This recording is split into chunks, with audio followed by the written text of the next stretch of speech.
नमस्कार साथियों, स्वागत है आपका रामनिवास मेहरा के साथ। साथियों, शिक्षा विभाग द्वारा छात्रों की कोविड के कारण हुई लर्निंग गैप को समाप्त करने के लिए star back to remedial programme 17 तक चलाया जाएगा। इसमें आपको आपके द्वारा किए गए कार्य का ऑफलाइन रिकॉर्ड संधारण भी करना होगा। इस रिकॉर्ड को संधारण कैसे करना है, इसके लिए मैंने पहले ही वीडियो जारी कर दिया है, जिसमें रिकॉर्ड संधारण की संपूर्ण प्रक्रिया स्टेप बाय स्टेप बताई है। उस वीडियो का लिंक इस वीडियो के डिस्क्रिप्शन बॉक्स में आपकी सहायतार्थ मैंने उपलब्ध करवाया हुआ है। यदि आपने उस वीडियो को नहीं देखा तो इस वीडियो के डिस्क्रिप्शन बॉक्स में जाइएगा, उस वीडियो का लिंक आपको वहां मिल जाएगा और आप उसकी सहायता रिकॉर्ड संधारण में भी ले सकते हैं। अब बात करते हैं साथियों आज के वीडियो की। तो आज मैं आपको इस वीडियो में बताने वाला हूं कि आपको छात्रों की वर्कबुक में कैसे कार्य करना है, उसकी संपूर्ण जानकारी स्टेप बाय स्टेप। तो साथियों, सबसे पहले मेरा आपसे निवेदन रहेगा कि यदि आपने चैनल को सब्सक्राइब नहीं किया है तो चैनल को सब्सक्राइब कर लीजिएगा और घंटी वाले बेल आइकन को भी दबा लीजिएगा, ताकि मेरी आगे आने वाली इंपॉर्टेंट वीडियो की नोटिफिकेशन आपको सबसे पहले मिले।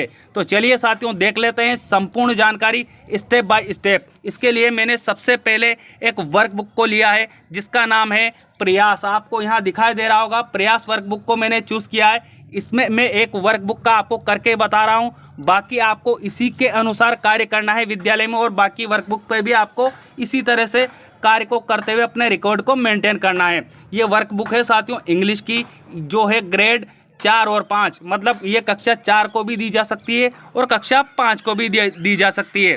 तो ये इसका होम पृष्ठ है। अब इसमें आप यहाँ नीचे देखेंगे तो यहाँ आपको मिल जाएगा साथियों विद्यार्थी का नाम। तो यहाँ आपको विद्यार्थी का नाम लिख लेना है। उसके बाद कक्षा यहाँ लिख लेनी है, जिस भी कक्षा में वो विद्यार्थी पढ़ता है उसकी वास्तविक कक्षा आपको यहाँ लिखनी है। अब इसके अंदर हम चलते हैं, इसमें हमें कैसे कार्य करना है तो मैं आगे आपको ले जाकर बताता हूँ। तो इसमें आपको सबसे पहला वर्क करना होगा बेसलाइन असेसमेंट पर। जैसा कि आप पुस्तक को खोलेंगे देखेंगे तो वहां आपको ऊपर मिल जाएगा बेसलाइन असेसमेंट। तो आपको ये छात्रों से इसकी पूर्ति करवानी है। जो भी बेसलाइन असेसमेंट में जानकारियां मांगी गई है वो आपको प्रोवाइड करवाना है छात्रों के थ्रू। छात्रों को इस पर कार्य करना है, आपने किस दिन इस पर कार्य किया है उसकी डेट आपको यहाँ लिख देनी है। उसके बाद आपको उसको चेक करना है और आपके सिग्नेचर आपको यहाँ कर लेने हैं। आप यहाँ ध्यान भी रखेंगे, मैं यहाँ पृष्ठ संख्या 1 की बात कर रहा हूँ, तो आप पृष्ठ संख्या 1 पर यह कार्य करेंगे। उसके बाद आपको आना है साथियों यहाँ नीचे की ओर, जहाँ आपको चलते जाना है अपनी पुस्तक में और आपको आ जाना है पृष्ठ संख्या 4 तक। पृष्ठ संख्या 4 तक विद्यार्थी कार्य करेंगे। उसके बाद आपको यहाँ मिलेगा, यहाँ देख लेना है जैसे मैं बता रहा हूँ पृष्ठ संख्या 4 का, तो यहाँ आपको मिल जाएगा रिमार्क। तो आपको सबसे पहले साथियों यहाँ छात्रों को रिमार्क प्रोवाइड कराना होगा। जो भी वर्क उन्होंने इस पर किया है, जो भी कार्य किया है उसका मूल्यांकन आपको कर लेना है। और उसके बाद आपके मन में जो भी रिमार्क है वो रिमार्क आप यहाँ प्रोवाइड करवाएंगे।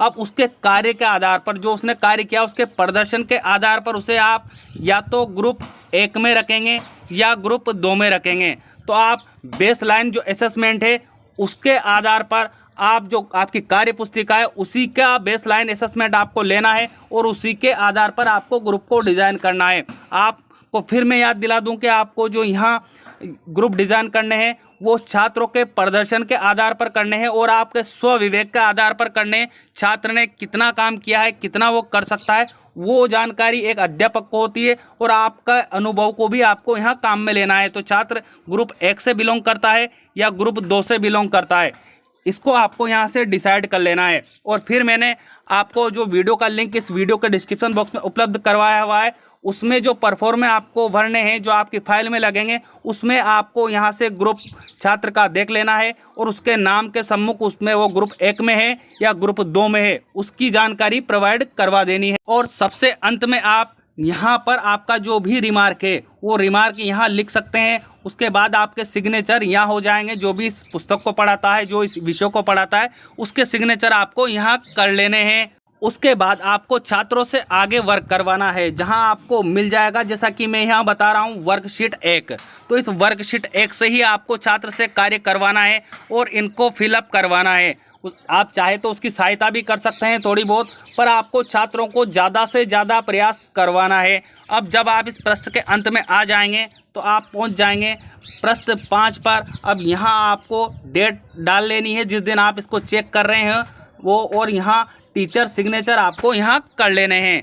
फिर आपको चलना है साथियों इस तरह से 1 से लेकर वर्कशीट 5 तक आपको जाना है, आपको अंत में आना है। मैं बीच का आपको नहीं बता रहा हूँ, मैं आपको वीडियो लंबी होगी इसलिए डायरेक्ट वर्कशीट 5 पर ले जाकर बता रहा हूँ। आपको वर्कशीट 5 तक कार्य करवा लेना है। उसके बाद आपको फिर आना है साथियों यहाँ नीचे की ओर, जैसा कि आप पहले चेक करते आ रहे हैं। आपके सिग्नेचर यहाँ हो जाएंगे और जिस डेट को आपने इसको चेक किया है वो डेट आपको यहाँ डाल लेनी है। अब उसके बाद आना है आपको साथियों यहाँ पर असेसमेंट 1 आपको यहाँ मिल जाएगा। अगले प्रश्न पर असेसमेंट 1, तो आपको इस असेसमेंट 1 पर आ जाना है। ये असेसमेंट हमें छात्रों से ही करवाना है। अब इसमें छात्र जो प्रदर्शन करेगा वो रिकॉर्ड आपको आपके दिमाग में भी रखना है और उस प्रदर्शन के अनुसार आपको यहाँ पर एक रिमार्क डाल देना है। उसके बाद आपके सिग्नेचर यहाँ कर लेने हैं और इन जो जितने भी असेसमेंट साथियों मैं यहाँ बताने वाला हूँ उसके प्रदर्शन को मतलब जो छात्र जो अपना प्रदर्शन कर रहा है वो आपको आपकी मेमोरी में भी रखना है और उसको उसी के आधार पर आपको छात्रों को ट्रीट करना है। अब आगे जब आएंगे आप इससे तो आपको यहाँ मिल जाएगी वर्कशीट 6, तो फिर आपको वर्कशीट 6 से अपना कार्य प्रारंभ करना होगा छात्रों के साथ। तो आप वर्कशीट 6 से कार्य करते जाएंगे और वही अंत में आपको डेट और टीचर के सिग्नेचर मिलते जाएंगे, वहाँ करेंगे। इस तरह से आप अगली जो वर्कशीट आएगी बीच की मैं आपको नहीं बता रहा हूँ, 10वीं वर्कशीट तक आपको छात्रों के साथ कार्य करना है, उनके साथ अपना अधिकतम प्रयास करना है। तो आप जब आखिरी में 10 तक उनसे कार्य करवा लेंगे तो उसके बाद साथियों आपको जाना है फिर अगले प्रश्न पर, जहां आपको आपकी वर्कबुक में मिल जाएगा असेसमेंट 2। तो असेसमेंट 2 भी आपको इसी वर्कबुक के आधार पर लेना है। अब छात्र इस असेसमेंट 2 को करेंगे और आपको फिर आप यहाँ आ जाना है अंत में, उसके असेसमेंट को चेक करना है। आपको यहाँ आपका रिमार्क डाल लेना है, आपके सिग्नेचर कर लेने हैं और इस प्रदर्शन को भी आपको दिमाग में रखना है छात्र के कि उसने कैसा प्रदर्शन इस असेसमेंट में किया है। फिर आपको आ जाना है वर्कशीट 11 पर। तो यहाँ वर्कशीट 11 से लेकर आपको चलना है और आखिरी में फिर आना है वर्कशीट 15 तक आपको बच्चों से कार्य करवाना है। जब आप वर्कशीट 15 तक कार्य करवा लेंगे तो उसके बाद फिर आपको आगे आ जाना है। आपको यहाँ मिल जाएगा असेसमेंट 3। तो आपको असेसमेंट 3 पर छात्रों को प्रदर्शन करने का मौका देना है। छात्र असेसमेंट 3 उनका करेंगे, उसके बाद वही आपको यहाँ जो मिल जाएगा सबसे अंत में रिमार्क और आपके सिग्नेचर। तो मैं आपको बार बार फिर याद दिला रहा हूँ साथियों कि आपको जो है छात्र के प्रदर्शन को ध्यान में रखना है। इन असेसमेंट में वो कैसा प्रदर्शन कर रहा है उसको सारा अपने दिमाग में रखना है। अपने टीचर से डायरी में चाहे तो आप नोट भी करके रख सकते हैं। अब इसके आगे आपको मिल जाएगी वर्कशीट 16। तो इस वर्कशीट 16 से लेके आपको फिर अगली वर्कशीट 23 तक छात्रों के साथ वर्क करना है। जैसा कि मैं आपको हाईलाइट करके ही बता रहा हूँ कि वर्कशीट 23 तक आपको कार्य कर लेना है। फिर जब आप 23 तक छात्रों के साथ कार्य करेंगे तो उसके बाद आपको अगला जो असेसमेंट वर्क मिलेगा वो मिल जाएगा असेसमेंट वर्क 5 का। तो ये असेसमेंट वर्क छात्र करेंगे।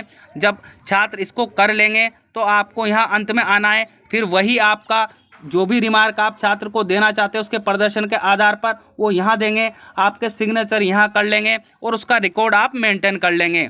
इसके आगे आपको फिर मिल जाएगी वर्कशीट 24। तो इस वर्कशीट 24 से लेके आपको फिर आ जाना है वर्कशीट 27 तक आपको छात्र के साथ कार्य करना है। अब जब आप यहाँ तक कार्य कर लेंगे उसके बाद आपको साथियों फिर मिल जाएगा असेसमेंट 6 का पेज। तो आपको असेसमेंट 6 में छात्रों के प्रदर्शन को करने के लिए उनसे असेसमेंट 6 करवाना है और फिर आपको आ जाना है यहाँ नीचे की ओर, जहाँ आपको वो फिर से मिल जाएगा आपका रिमार्क और टीचर सिग्नेचर। तो आप यहाँ रिमार्क जो भी देना चाहते हैं वो रिमार्क देंगे और आपके सिग्नेचर कर लेंगे।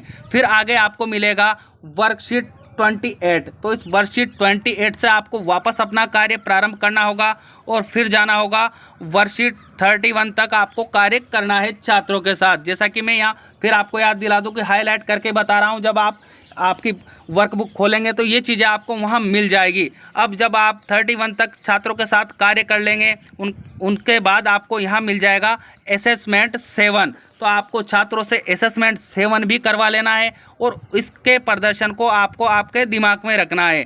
फिर आपको आ जाना है साथियों यहाँ नीचे की ओर, जहाँ आप पहुँच चुके होंगे पार्ट जो आपकी वर्कबुक है उसके पेज नंबर 42 पर। यहाँ आपको वही आप रिमार्क प्रोवाइड करवा देंगे और आपके सिग्नेचर यहाँ कर लेंगे। उसके बाद आपको आना है फिर साथियों नीचे की ओर, जहाँ आपको मिल जाएगा वर्कशीट 32। तो वर्कशीट 32 से फिर आपको आपका कार्य प्रारंभ करना होगा और फिर जाना होगा आखिरी में वर्कशीट नंबर 35 तक। जैसा कि यहाँ हाईलाइट हो रहा है, आपको वर्कबुक में मैं बता रहा हूँ कि ऐसा ही मिलेगा। वर्कशीट 35 तक आपको अपना वर्क कर लेना है।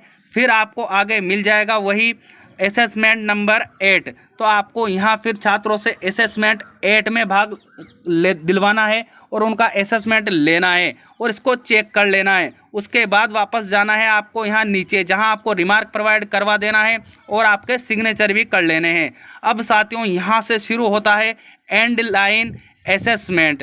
तो हमारे बहुत से साथियों के मेरे पास कमेंट आ रहे थे कि हमें एंड लाइन असेसमेंट कहाँ से लेना है, इसके लिए क्या अलग से पेपर डिज़ाइन करने हैं। तो जी साथियों, आपको कुछ नहीं करना है, वर्कबुक में ही आपको सब कुछ दिया हुआ है। आपको यहाँ मिल जाएगा एंड लाइन असेसमेंट का पेज, तो आपको इसको देखना है और छात्रों से इस पर कार्य करवाना है। जैसा कि मैं आपको हाईलाइट करके बता दूँ कि ये एंड लाइन असेसमेंट है।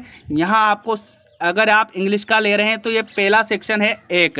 तो आपको यहाँ नीचे की ओर आ जाना है।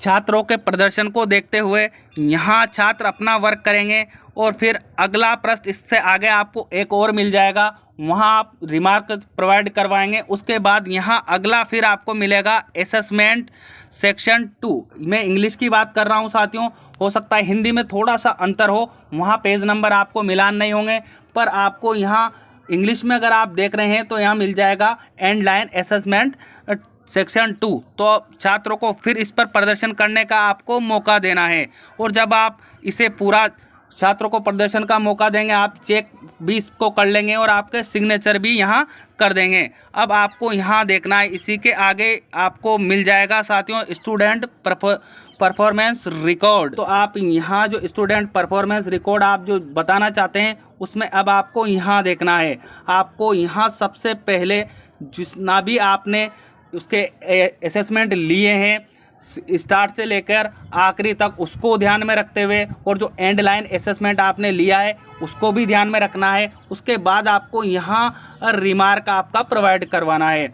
अब जो छात्रों का आपने प्रदर्शन देखा है उसका एंड लाइन असेसमेंट में और अन्य असेसमेंट में, उसी के अनुसार आप अब यहाँ निर्धारण करेंगे। सबसे पहले यदि हम बात करें तो यहाँ आपको स्टूडेंट ग्रुप अब बनाना होगा।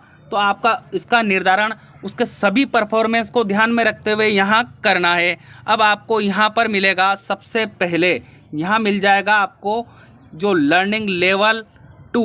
लर्निंग लेवल 2 का मतलब है कि जो छात्र ने प्रदर्शन किया है यदि वो कक्षा स्तर 2 का है तो आप यहाँ पर टिक कर लेंगे, यहाँ आप टिक करके रख सकते हैं। उसके बाद यदि आपको लगता है कि स्टूडेंट लर्निंग लेवल 3 और 4 का है, मतलब सीधे सीधे सिंपल भाषा में कहें तो कक्षा 3 या 4 का स्तर रखता है, तो आप फिर यहाँ टिक करेंगे। और यदि स्टूडेंट 8 ग्रेड का है, जैसे कि वो उसके कक्षा की जो दक्षता संपूर्ण दक्षता वो रखता है, तो उसे आप 8 ग्रेड मानेंगे और यहाँ टिक करेंगे। तो अब साथियों आपको यहाँ लर्निंग लेवल कैसे डिसाइड करने हैं उसकी जानकारी मैंने जो आपको पहले वीडियो आपकी सहायतार्थ उपलब्ध करवाया है उसमें संपूर्ण जानकारी मैंने स्टेप बाय स्टेप इनकी आपको प्रोवाइड करवाई हुई है कि आपको कक्षा 3 से कक्षा 8 तक की जो आपकी लर्निंग लेवल है वो कैसे डिसाइड करनी है, क्या उसके पैरामीटर से क्या मापदंड है, उसकी संपूर्ण जानकारी मैंने उस वीडियो में प्रोवाइड करवाई हुई है। तो मेरा आपसे फिर निवेदन रहेगा कि आप इस वीडियो को देखने के बाद उस वीडियो को अवश्य देखिएगा, ताकि आपको आपका जो स्कूल का रिकॉर्ड संधारण है उसको करने में कोई परेशानी नहीं आए और इस वीडियो की सहायता से आप छात्रों के वर्कबुक में कार्य कैसे कर रहे हैं वो भी आपको बड़े आसानी से समझ में आ जाएगा। तो जब आप ये चीज़ें यहाँ से डिसाइड कर लेंगे, मेरी जो पिछली वीडियो है उसकी आप हेल्प ले लेंगे तो आपका जो कार्य है स्टार बैक टू स्कूल कार्यक्रम का वो बड़ा आसान हो जाएगा। अब आपको इन्हीं लर्निंग लेवल के आधार पर छात्रों का जो लर्निंग गैप है उसको दूर करने का प्रयास करना है। आपको समूह बनाना है, समूह वाइज छात्रों का शिक्षण करवाना है। जिस भी समूह में वो बिलोंग करता है, मान लो लेवल 2 का है तो लेवल 2 के समूह में उसका अध्ययन करवाना है, लेवल 3 या 4 का है तो लेवल 3 या 4 में अध्ययन करवाना है, और 8 ग्रेड का है तो आपको ज़्यादा फोकस उसकी जो किताबें हैं उसी की कक्षा की उसी पे ज़्यादा फोकस करना है। आपको यहाँ अंत में आपका रिमार्क लिख देना है, और साथियों इसका रिकॉर्ड आपको बिल्कुल स्टेप बाय स्टेप मेंटेन करना है। अब आगे जो आप वर्कबुक देखेंगे उसमें बिल्कुल आपको जैसे लर्निंग लेवल में यहाँ आपको एक इम्पोर्टेंट चीज़ और याद दिला दूँ कि यदि आपको छात्र लर्निंग लेवल 2 का मिलेगा तो उसके लिए भी कार्य पुस्तिका में अलग से कार्य दिया हुआ है। यदि लर्निंग लेवल 3 और 4 का मिलता है या अन्य कक्षा का मिलता है तो जैसे ही आप ये एंड लाइन असेसमेंट पूरा करेंगे उसके बाद वर्कबुक में आपको सब कुछ जानकारी दी गई है। आप वर्कबुक को देखिएगा, निश्चित ही आप बड़े आसानी से स्टार बैक टू कार्यक्रम जो चलाया जा रहा है उस पर कार्य कर पाएंगे और छात्रों को अपने अधिगम स्तर तक ले जा पाएंगे। उम्मीद है साथियों आपको जानकारी अच्छी लगेगी, और जानकारी अच्छी लगे तो मुझे कमेंट बॉक्स में कमेंट करके मोटिवेट करना ना भूलिएगा। और हाँ साथियों, यदि आपको फिर भी कोई तकनीकी समस्या है या आप अन्य जानकारी मुझसे चाहते हैं तो भी आप मुझे कमेंट बॉक्स में कमेंट कीजिएगा। मैं आपकी सहायतार्थ एक नया वीडियो जारी कर दूंगा ताकि आपको कोई परेशानी नहीं आए स्टार बैक टू कार्यक्रम में कार्य करने में। उम्मीद है जानकारी आपको अच्छी लगेगी, और जानकारी अच्छी लगे तो हमारे अन्य साथियों तक इस जानकारी को पहुंचाना ना भूलें। मिलते हैं इसी तरह की अहम अपडेट के साथ, तब तक के लिए जय हिंद, जय भारत।